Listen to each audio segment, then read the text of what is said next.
ఆరోగ్యానికి మించిన ఆస్తి మరొకటి లేదని, ప్రజల ఆరోగ్యానికి నగర అభివృద్ధికి తమ కూటమి ప్రభుత్వం అధిక ప్రాధాన్యత ఇస్తోంది అని రాజమహేంద్రవరం సిటీ ఎమ్మెల్యే ఆదిరెడ్డి శ్రీనివాస్ పేర్కొన్నారు.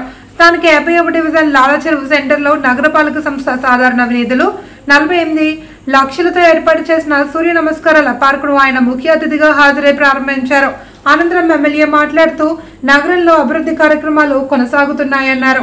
ఆయా ప్రాంతాల్లో వారి అవసరాలకు తగ్గట్టుగా అభివృద్ధి పనులు చేయడం జరుగుతోందన్నారు. అభివృద్ధి పనులతో పాటు ఆరోగ్యం పట్ల కూడా ప్రజలను అప్రమత్తం చేస్తున్నామన్నారు.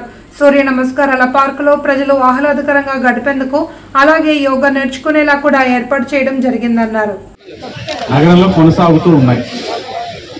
ఎక్కడికక్కడ ఆ యొక్క ప్రాంతం యొక్క అవసరాన్ని గుర్తిస్తూ అభివృద్ధి కార్యక్రమాలతో పాటు ఆరోగ్యం పట్ల కూడా ప్రజల్ని అప్రమత్తం చేస్తూ వారికి ఉపయోగపడే కార్యక్రమాలు కూడా ఆలోచించుకుంటూ ముందుకెళ్తా ఉన్నాం. ఇప్పుడు ఇక్కడ ఉంది పార్కే కాదు, ఒక యోగా చిన్నది ప్రజలు నేర్చుకోవడానికి ఒక సెంటర్ కింద, యోగా ట్రైనింగ్ సెంటర్ కింద దీన్ని తీర్చిదిద్దగలిగితే ఆ పార్కు దగ్గరికి వచ్చిన వాళ్ళు ఈ కార్యక్రమం చేసినట్లయితే సంపూర్ణంగా పూర్తి చేసే అవకాశం ఉంటుంది. అంటే పార్కు వచ్చి చూసి ఇప్పుడు ఆసనాలు అంటే ఇదే అని అని ఆలోచించేదానికి చూసేదానికన్నా ఇక్కడ అదే ఆసనాలు వేసి యోగా నేర్చుకుంటే చాలా మంచిదన్నది నా తాలూకు అభిప్రాయం.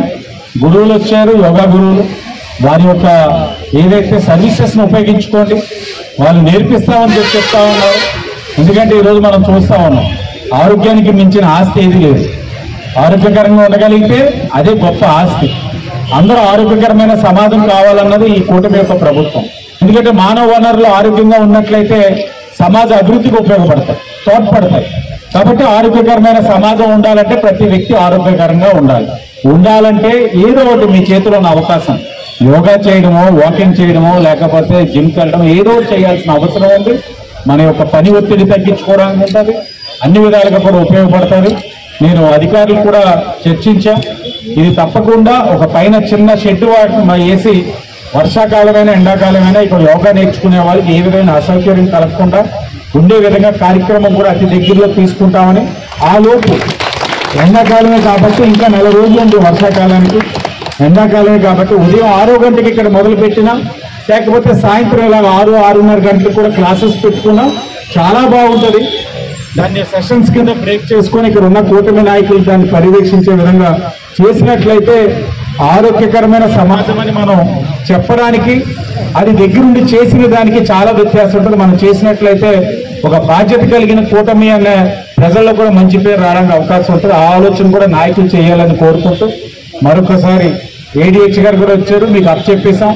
రేపటి నుంచి చాలా బాగా మెయింటెనెన్స్ చేయాలి, ఫౌంటైన్ పని చేయాలి, నీట్గా కూడా ఒక గ్లో గార్డెన్ ఎలా ఉందో గ్లో గార్డెన్ మాదిరిగా ఇది కూడా అవ్వాలని